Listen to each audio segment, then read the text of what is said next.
Hi friends, welcome to accurate learning. સાચું શીખીએ, સાચી રીતે શીખીએ. આજનો આપણો ટોપિક છે standard 6 English sem 1 unit 1 health is wealth ના લિસનિંગ વિભાગની poem healthy food is good. Let's begin. વિદ્યાર્થી મિત્રો, સૌ પ્રથમ આપણે આ પોયમનું વાંચન કરીશું. ત્યારબાદ આપણે તેને ગુજરાતીમાં સમજવાની છે, પછી એને ગાતા શીખવાની છે, નીચે આપેલી જે એક્સરસાઇઝ છે એનું સોલ્યુશન જોવાનું છે, અને છેલ્લે આ પોયમમાં આવતા જે હાર્ડ વર્ડ્સ છે, જે તમારા માટે જે નવા શબ્દો છે, એ શબ્દોના સ્પેલિંગ, ઉચ્ચારણ અને અર્થ જોવાના છે, જે તમારે તમારી નોટબુકમાં પછીથી લખી લેવાના છે. તો ચાલો હવે સૌપ્રથમ આપણે આ પોયમનું પઠન કરીએ. Open your English textbook, page number 1. Our today's poem is Healthy Food is Good. Healthy food, healthy food. Who are you? I am the one that is good for you. I make you grow tall and strong and give energy all day long. Junk food, junk food. Who are you? I am the one that is bad for you. I make you weak and very sick. You become lazy and not very quick.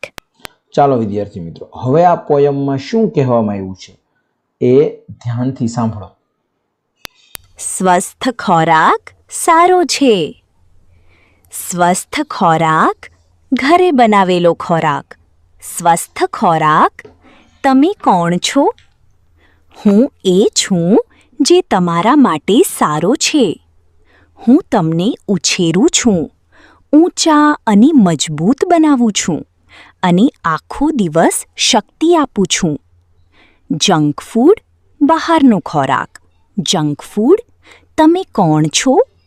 હું એ છું જે તમારા માટે ખરાબ છે. હું તમને નબળા બનાવું છું અને ખૂબ બીમાર પાડું છું. તમે આળસુ બની જાઓ છો અને બહુ ચપળ રહેતા નથી. ચાલો હવે આપણે જોઈએ કે આ પોયમને કઈ રીતે ગાવું. તમારે ધ્યાનથી સાંભળવાનું છે. Healthy food, healthy food. Who are you? I am the one that is good for you. I make you grow tall and strong and give energy all day long. Junk food, junk food. Who are you? I am the one that is bad for you. I make you weak and very sick. You become lazy and not very quick. ચાલો વિદ્યાર્થી મિત્રો, હવે આપણે આ પોયમમાં જે exercise આપેલી છે એનું સોલ્યુશન જોઈએ. Find the rhyming words from the poem. Rhyming words એટલે પ્રાસ મળતા હોય એવા શબ્દ, જેમ કે સિંગ અને રિંગ. આ બંને શબ્દોને રાઇમિંગ વર્ડ કહેવાય. તો એ રીતે આપણને અહીં જે શબ્દો આપ્યા છે એના રાઇમિંગ વર્ડ્સ આપણે પોયમમાંથી શોધવાના છે, પણ દરેક શબ્દના 2 રાઇમિંગ વર્ડ ગોતવાના છે. તો અહીં પહેલા આપણને શબ્દ આપેલો છે મૂડ, તો એનો રાઇમિંગ વર્ડ છે ફૂડ અને ગુડ. ત્યાર પછી આપણને આપેલો છે ફોલ, તો એનો રાઇમિંગ વર્ડ છે ટોલ અને ઓલ. વ્રોંગ, તો એનો રાઇમિંગ વર્ડ છે સ્ટ્રોંગ અને લોંગ. ત્યાર પછી છે ટીક, તો સિક અને ક્વિક. વિદ્યાર્થી મિત્રો, તમને રાઇમિંગ વર્ડ્સ ત્યારે જ આવડશે જ્યારે તમે અંગ્રેજી શબ્દને વાંચી શકશો. તો આ વધુને વધુ આ પોયમને વાંચવાની પ્રેક્ટિસ કરજો. અને હવે અહીં પોયમમાં આપેલા કેટલાક શબ્દો છે એના ઉચ્ચાર અર્થ જોઈએ આપણે. Healthy food is good. તો અહીં હેલ્ધી એટલે એનો અર્થ થાય છે તંદુરસ્ત, આરોગ્યપ્રદ. ત્યાર પછીનો શબ્દ છે ફૂડ, તો ફૂડ એટલે ખોરાક અથવા અન્ન.